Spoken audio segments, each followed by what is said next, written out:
যদি রাজনৈতিক সংস্কৃতিতে পরিবর্তন না আনি তাহলে ভবিষ্যতের ডেমোক্রেটিক প্র্যাকটিসটা আগের মতো হবে, যেটা আমাদের কাম্য নয়। জনাব মুনির হায়দার জাতীয় ঐকমত্য কমিশনের একটা অবিচ্ছেদ্য অংশ। ওনার বক্তব্যে তিনটা বিষয়ে তিনি উল্লেখ করেছেন।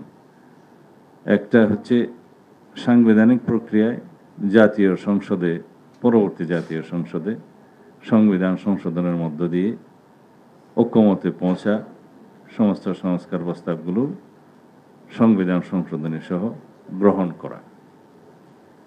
দ্বিতীয় প্রস্তাবটি যেটা বলেছে, এটা অনেকটা স্পেশাল কনস্টিটিউশনাল অর্ডারের কথা বলেছে। এটা আরেকটি রাজনৈতিক দলের পক্ষ থেকে ঐকমত্য কমিশনের লিখিত উত্থাপন করা হয়েছে।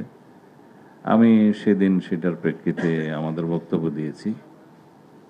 আজকের প্রথম আলোতে দেখলাম ওই একদিন পরে পুরোটাই ছাপিয়েছে। তো অবশ্য ওখানে কিছু প্রিন্টিং মিস্টেক আছে, স্পেলিং মিস্টেক আছে।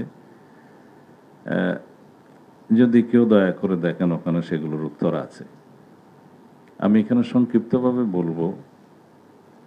তার আগে তৃতীয় অপশনের কথা তিনি বললেন যে এই দুইটার বাইরে কোনো তৃতীয় অপশন আছে কিনা সেই বিষয়টা শুনতে চাই। অন্যান্য বক্তাগণ যেটা বিভিন্ন বিষয়ে এখানে আলোকপাত করেছেন, তার মধ্যে কয়েকটা বিষয় আছে যেগুলো আমরা অ্যাড্রেস করেছি। নারী আসনের বিষয়ে, কর্মসংস্থানের বিষয়ে এবং অন্যান্য বিষয়ে নতুন রাজনৈতিক সংস্কৃতি প্রচলনের বিষয়ে।